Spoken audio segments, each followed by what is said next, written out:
Shema Yisrael. And the Lord spake unto Moses, saying, Command the children of Israel that they bring unto thee pure oil olive beaten for the light, to cause the lamps to burn continually in the tabernacle of the congregation. And it shall be a statute forever in your generations.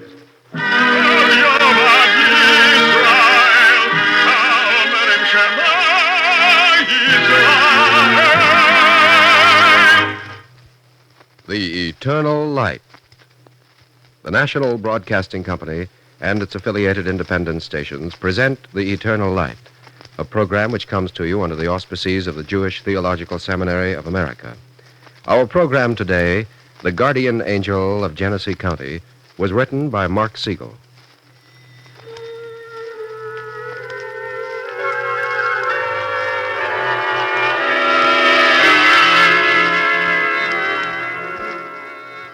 I don't like to gossip about another angel.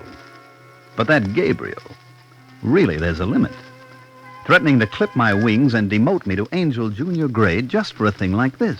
Well, all I can say is... Zagzagale. Yes, Gabriel? Silence. I'm considering your case. There, you see. An angel can't even think anymore, not even to himself. Next thing you know, there won't be any freedom of thought in heaven. It's undemocratic, that's what it is. It's Zagzagale, for the last time, stop that earthly grumbling. Yes, sir. As I was saying, it was just a little thing, really. And now there's all this hubbub and commotion up here just because Zagzagale. Yes, sir. Can't you stop complaining? Well, frankly, no, I can't. Well, that's truthful at any rate. I think you'd better fly over here. I'm in the northeast quadrant. It's time for you to stand up and take your punishment like an angel.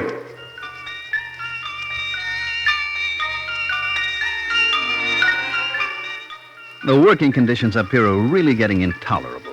Choir practice 3 times a day, wing inspection every 20 years, throne duty every century, and then you make the slightest mistake and Gabriel has you on the carpet.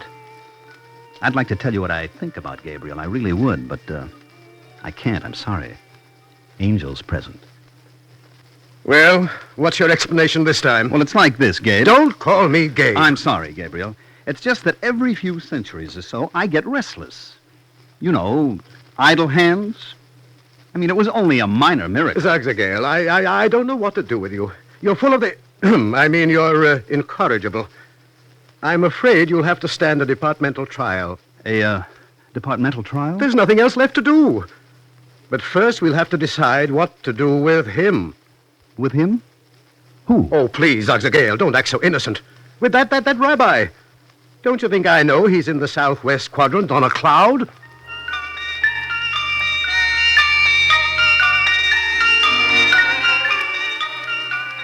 Gabriel knows all about it, of course. But he just has to have his little game. He knows perfectly well that I was assigned as guardian to this rabbi 45 years ago. He ought to. He assigned me to the job. It was quite a demotion, too, an assignment in Genessee County. Who ever heard of Genessee County? I could tell you the name of the rabbi and the community, but I'm not going to. There's absolutely no privacy in heaven. The least I can do as a self-respecting guardian angel is to see to it that there's a little privacy on earth. All right, Zagzagale. Now let's review the facts. But you know them all already. Please, there are procedures. You take it on yourself to bring a live rabbi to heaven. No authorization, no coordination with the Department of Heavenly Records. No precedence for the case. Now, what's your defense? There are mitigating circumstances. Name them. Oh, do I have to go into all that, Gabriel? I mean, really... Zagzagale, this is a pre-trial examination. Now, don't test my infinite patience. Recite the facts.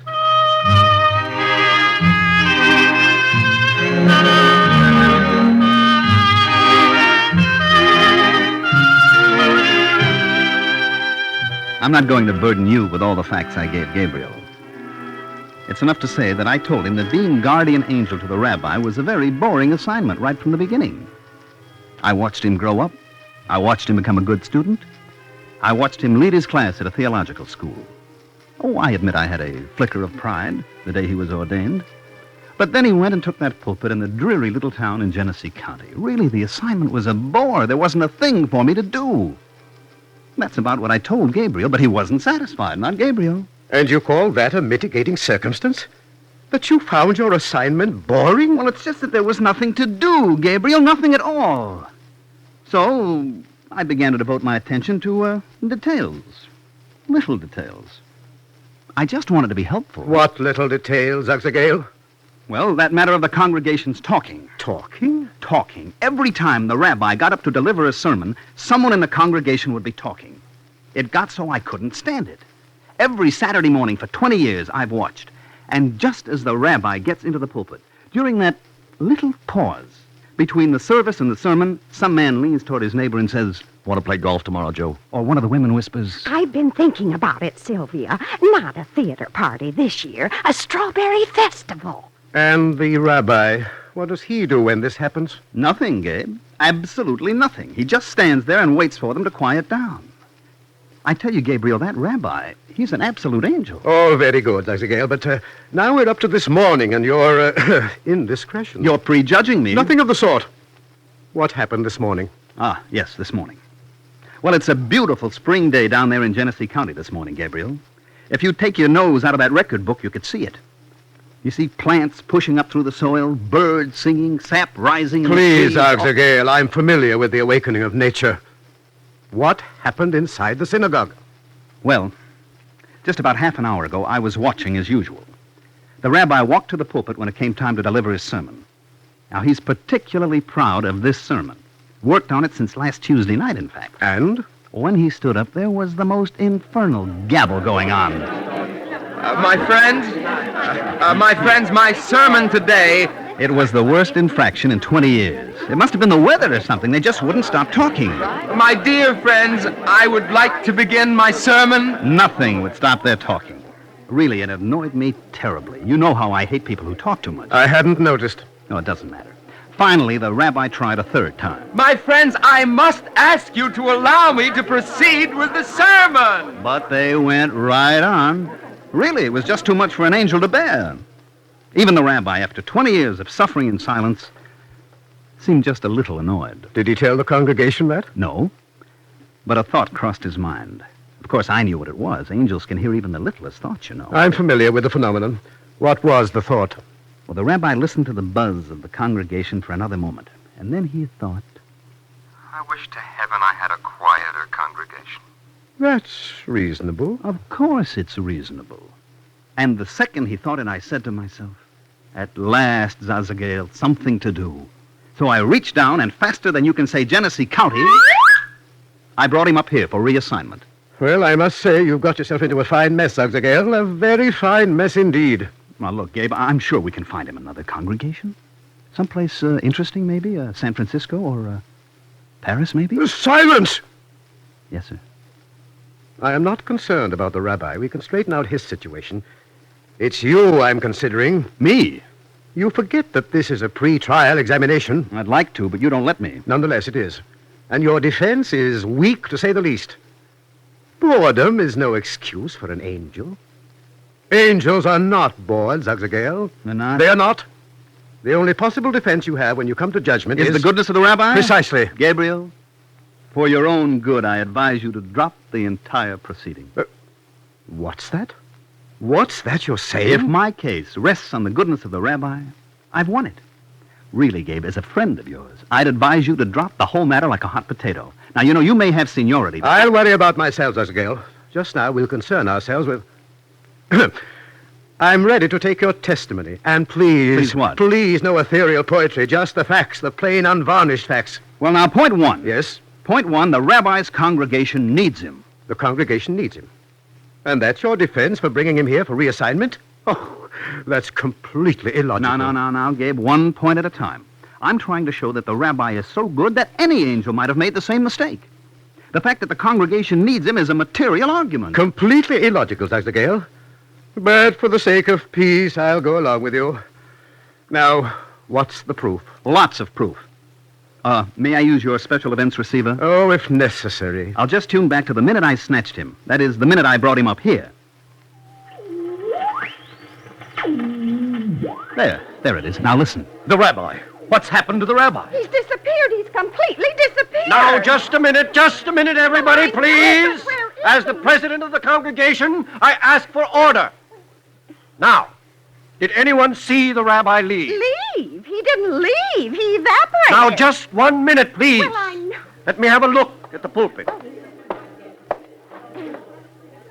There's not a sign of him here, except his shoes. His shoes? The rabbi's shoes are there? Right where he was standing. Well, what are we to do? Do? There's nothing to do except go on with the service. Well, Mr. President, don't you think we should call the police? Maybe after the services. I don't think the police are very effective in cases of evaporation of rabbis. Maybe the services themselves are more effective. I think we should pray for the return of the rabbi. All right, then let's pray. Before we start, there's something I want to say. What's that? I notice one of the rabbi's shoes has a hole in it. When he gets back, maybe we should consider a raise in his salary.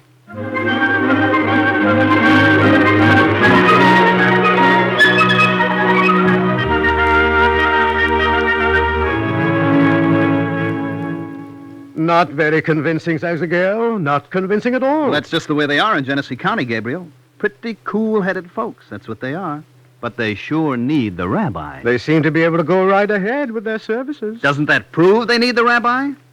He's taught them that they can pray without him, but they're praying to have him back, aren't they?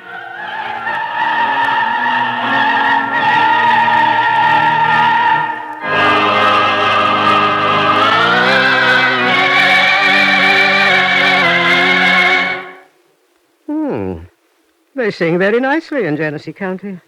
Better than some folks I know up here, in fact. Oh, please, Gabriel, no personal remarks. Oh, but I don't think singing is admissible evidence. Now, if you look here at the code book... Never mind, I take your word for it. You want further proof that they need the rabbi? Anything you have to offer will be considered. That's as far as I can go. Do you mind if I borrow your thought receiver? Not at all. All facilities are available for your defense. All right, then. Listen. Aha, there. We're tuned in to Mrs. Zinman. At a time like this, he has to leave. Just when Marilyn finds a nice boy with the caterers ordered and everything. All the invitations out, too. This is terrible. Absolutely terrible. If the rabbi doesn't come back, who's going to marry my Marilyn? Here, Gabriel, here's the president. 2 bar mitzvahs scheduled for next week, 3 the week after. That rabbi is so undependable. And here's the president of the sisterhood, a very practical woman. Now, let's see. Who can we get to take the rabbi's place at our next Bible study class?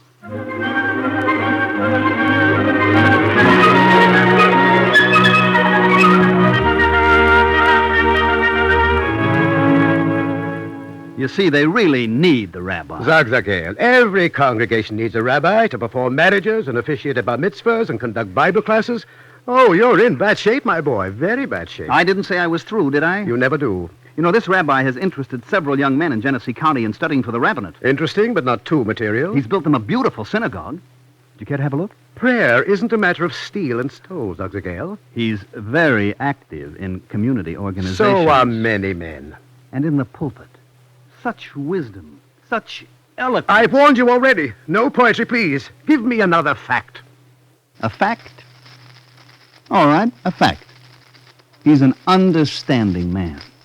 He understands children. Now, you take that time he had a boy who was a problem in the Hebrew school. The teacher didn't know what to do with him.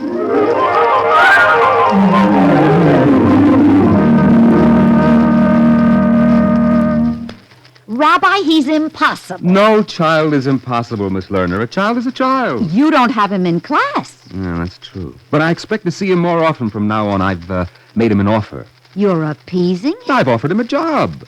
What kind of a job? As my special assistant. I think it'll give him a sense of importance. Fine, Rabbi, fine. What's he supposed to do? You know those back issues of study guides I have in my bookcase? Of course I know them. There are hundreds of them. I've asked him to file them for me. In order. But, Rabbi, I spent hours filing those guides. They're in perfect order. Don't you think I know that, Miss Lerner? Now hurry, get in there and mix them up.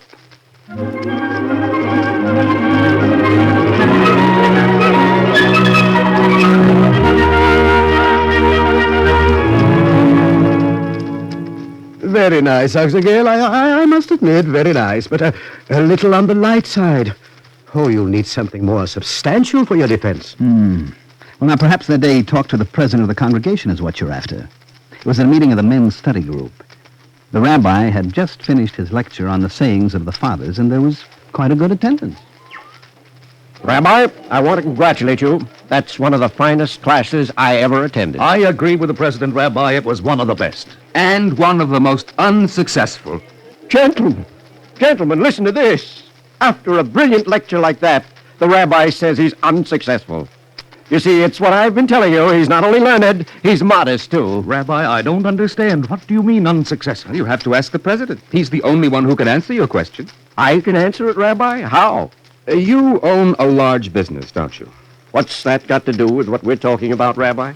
I hear your employees want you to help them set up a pension fund. Rabbi, we're talking about our study group. I'd be glad if you'd keep my business out of it. I told you it was a very unsuccessful lecture. Now, look here, Rabbi. What are you getting at? All right, here. I'll show you.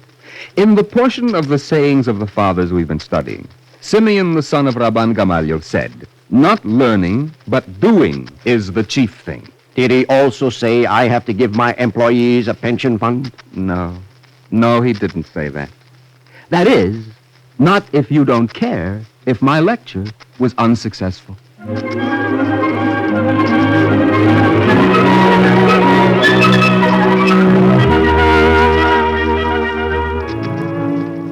And the employees got their pension funds, Oxygale? They got it, Gabriel. Oh, I shall make a note. Courage. But that's still not quite what I'm after. The young couple he persuaded not to get divorced?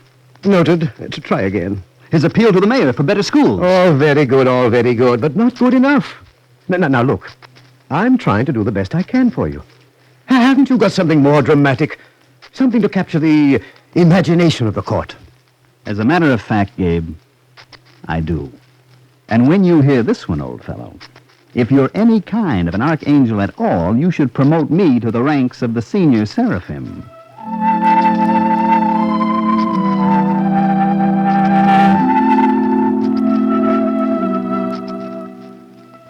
When the rabbi first came to Genessee County 20 years ago, things were pretty bad. The county was in the grips of the Depression. You know, the sort of thing we used to call a famine. Well, he'd hardly got settled in the little house the congregation had provided for him when one day a man came to his door.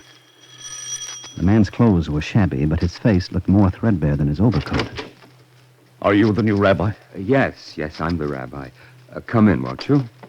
I won't take long. Oh, that's all right. Please, here. Sit down. I'm afraid I don't know you. What's your name? The name doesn't matter. It doesn't? What can I do for you?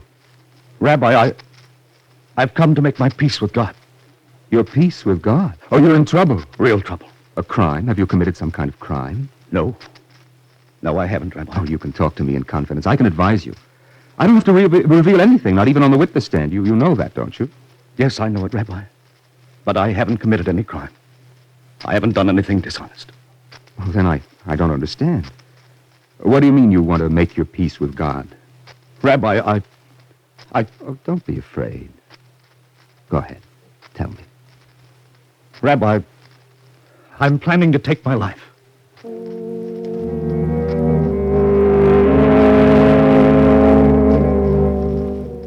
The rabbi looked at the man that he'd never seen before. And the man looked at the rabbi he had never seen before, and for a moment, there was a silence between them. My friend, do you consider yourself a religious man? Rabbi, why do you think I came here? But you can't make peace with God for committing suicide. Why not? Won't he understand? Well, he understands everything, but to destroy a life, even your own, that's a violation of the very fundamentals of Jewish law. I can't help it. There's no other way. Maybe you'd better tell me why. I'm beaten, Rabbi. Beaten and broke, that's why. What do you mean, beaten and broke? I have no job. I have nothing to eat. I have no home. There are others in the same terrible condition. You don't understand, Rabbi. You haven't been here long enough. I had a big business here in this town until it failed. Well, that's no reason to take your life. I've gone on as long as I can. I can't stand it anymore. I sleep on a mattress on the floor in a friend's house. I and my wife on the floor. You and your wife? I can't stand it. I can't stand seeing her suffer anymore. You can't stand seeing her suffer. You're married and you can't stand seeing your wife suffer. Not another day. I'm sorry. I'm sorry for you and I'm sorry for your wife. But I'm sorrier for her. Why don't you love your wife? Don't love her. I adore her. How dare you say you love your wife? You hate her. You despise her. Don't say that, Rabbi. I'll say what's true. You're willing to expose your wife to further poverty. You're ready to let her bear what you can't take. That's not so. Now, I don't want to say this, but I have to. I've never put eyes on you before. But you're a coward. Nothing but a coward. I should have known better than to come here. If you were any kind of a man at all, you couldn't do this thing. I've told you the story. What do you expect me to do? What did you say? I said, what do you expect me to do? What can I do? Good. Good. That's what I wanted you to say. If you're ready to do something, everything will be all right.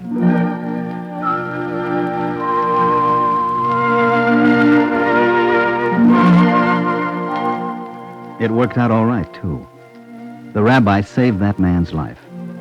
And as I keep telling Gabriel, although he doesn't seem to be listening, if he who saves one life is as one who has saved the whole universe, why should his guardian angel be punished for bringing him to heaven for reassignment?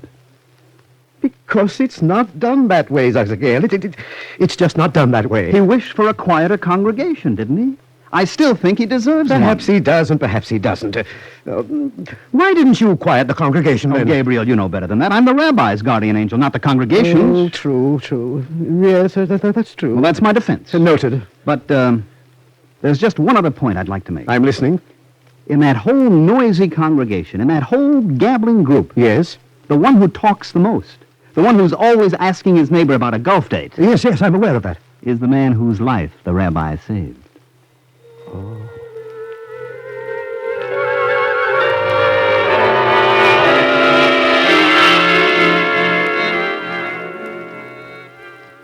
Gabriel looks thoughtful.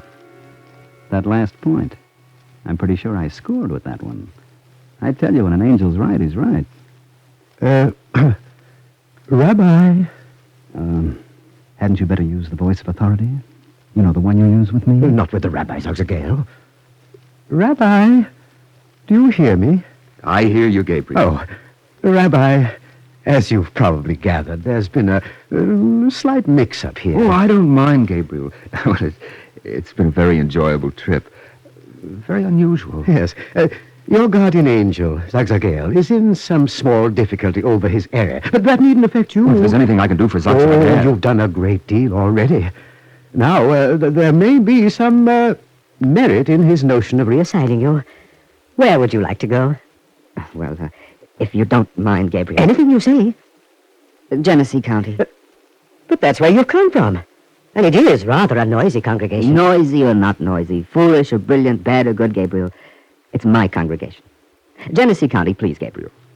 I begin to understand Zagzagel's mistake, Rabbi. Thank you, Gabriel. We would appreciate your discretion in keeping this whole matter private, Rabbi. Huh? Oh, you have my word, Gabriel. Oh, that's more than enough for me, Rabbi. Well, ready? Quite ready, Gabriel. Goodbye, then. And, oh, yes. What, Gabriel? Keep up the good work in Genessee County. And I'm sure you'll have a good trip back. Ready? Quite ready, Gabriel. Goodbye, then. And, oh, yes. What, Gabriel? Keep up the good work in Genessee County. I couldn't do better myself.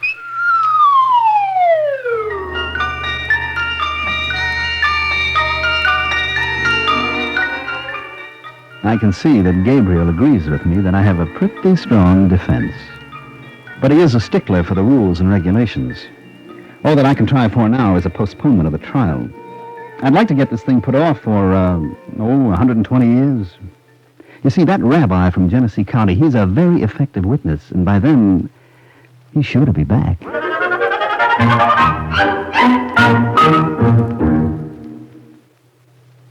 If you would like a copy of today's script, please send your name and address with 10 cents to cover the cost of postage to the Jewish Theological Seminary of America, 3080 Broadway, New York 27, New York. And now we take great pleasure in presenting General Melvin Krulowitz of the United States Marine Corps Reserve. General Krulowitz. You all know that rabbis have their troubles and tribulations, and I'm sure it's true of all gentlemen of the cloth. From our script today, we can see that it sometimes is true even for angels. On this occasion, a time of year when we're all mindful of the celebration of Memorial Day, as a Marine, this is a fitting time to be reminded of the influence that spiritual leaders have had upon my life. I was brought up under the benign influence of the Jewish Theological Seminary and celebrated my bar mitzvah in that great American ecclesiastical institution. When I read the Bible portion on that fateful day of my confirmation, I had to run the gauntlet of the greatest minds in Judaism, all sitting in the pulpit and each one giving me the sergeant major look. There was Solomon Schechter, its president, who was called to the seminary from Cambridge University to become the great American leader of conservative Judaism, Louis Ginsburg, the world's greatest scholar in Talmud, Alexander Marx, under whose inspired leadership the library of the seminary grew to be the world-renowned repository of Semitic literatures, and their distinguished colleagues, all scholars of the highest standing. I was no angel, but to read my stint before them almost made me feel qualified. Now, after participation in 4 wars, I must say that the warming influence of the seminary's rabbis and chaplains in our military service has been a source of comfort to me and to thousands of servicemen of all religions throughout long years of service. I spent some time in the Hawaiian Islands and visited Lahaina, where the mountains meet the sea. There's a school located in that village which was established over 100 years ago by the visiting missionaries. That little country school, nestling in the mountains, has a most significant motto, which in English may be translated as, "The strongest winds from the mountains cannot extinguish the torch of our learning." So it can be said of the great centers of religious, cultural, and spiritual values in our glorious land. No ill wind of adversity from any quarter can ever extinguish their effectiveness in giving real purpose and inner security to our lives. Thank you, General Krulowitz. Our Eternal Light drama today, The Guardian of Genesee County, was written by Mark Siegel. Cantor David Putterman sang the liturgical introduction. Featured in the cast were Mandel Kramer, Mercer McLeod, Betty Kane, David Gothard, Raleigh Bester, Roger DeKoven, Norman Rose. This is Mel Brent. The Eternal Light is directed by Daniel Sutter. This weekly program is presented under the auspices of the Jewish Theological Seminary of America.